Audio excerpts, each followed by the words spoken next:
So the first thing I'm going to talk about is the structure of giving the user defined methods, and that's just what we talked about in class, where they have like initialized context, they have the unload game content, and that's basically in the user files, where I have it being the P2 game engine and the content, and then you load content, unload, terminate content, etc.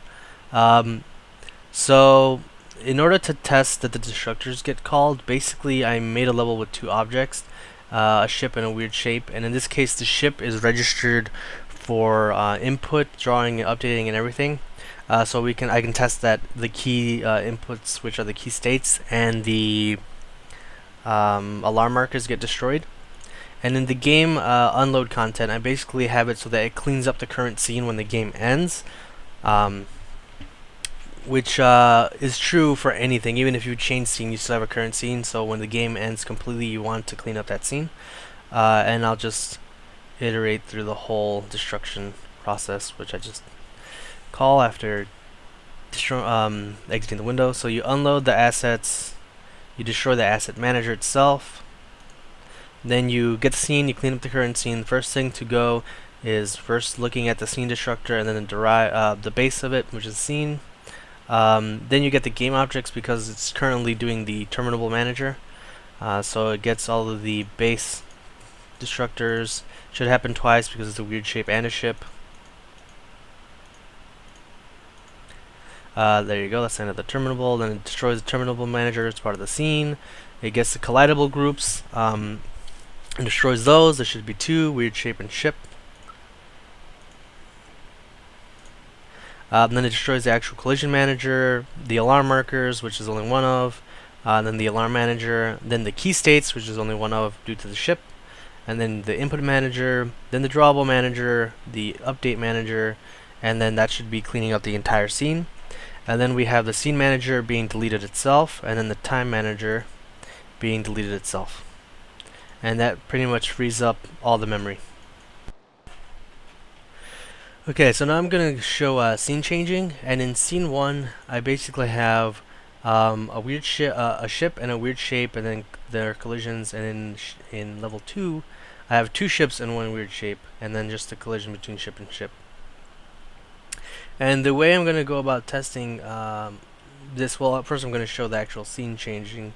So there's a pointer to a scene, which is the next scene, just like you showed us, and it gets set at any time on calling set next scene. That'll change that pointer. And in the update, it'll check to see if the current scene is equal to the next scene. So if it's not, then that means that we have to clean up this current scene and then change the scene to the next one. And in the ship, on the collision with the weird shape, I have it setting the next scene. So you'll see a scene change on that time. Okay, so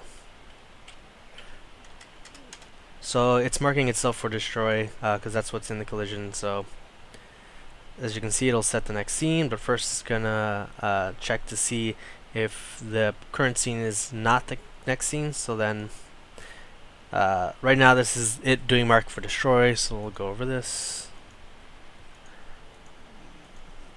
And then we get that scene, we delete that scene, and set the next one. So deleting it will call back all the destructors again. And then it should be at the next scene. There you go. The next scene, as I said, was two ships and one weird shape, so that works. And okay, so the next thing I'm going to talk about is the termination dumpster, and it basically has destroy now and register to dumpster. And what destroy now does is it actually goes ahead and deletes the actual pointer we pass in, so it'll delete that object. And register to dumpster just basically registers it in the list if it's not already in the list. And the way I have the terminable set up is that whenever a terminable is created, it's going to register a pointer to that terminable in the termination dumpster, which is through the scene manager, because the scene manager, just like the other managers, each scene has its own termination dumpster.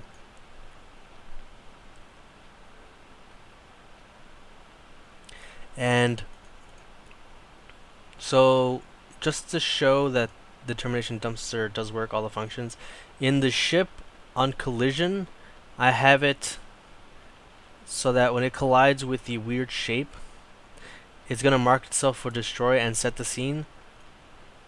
So if we look at mark for destroy, all it does is register for termination, which is registering itself in the dumpster. And then immediately destroying it. Well, not registering, just destroying itself. Because every terminable has already been registered.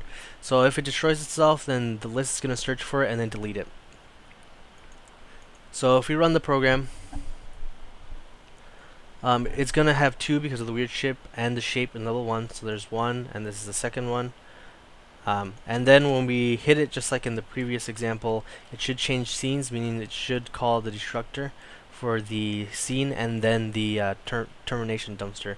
But because the ship has the mark for destroy, it's going to destroy 1 now. And then when we go to actually empty out the dumpster and delete through them, there should only be 1, so size 1. And that's the weird shape. So that'll delete everything.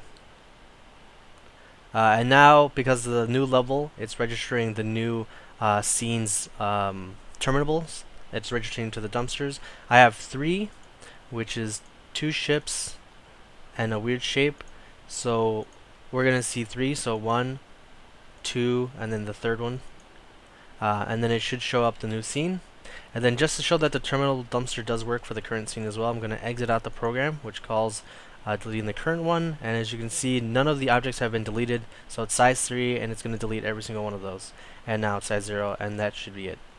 And then the termination dumpster gets called. So it frees up all the memory. And that's it.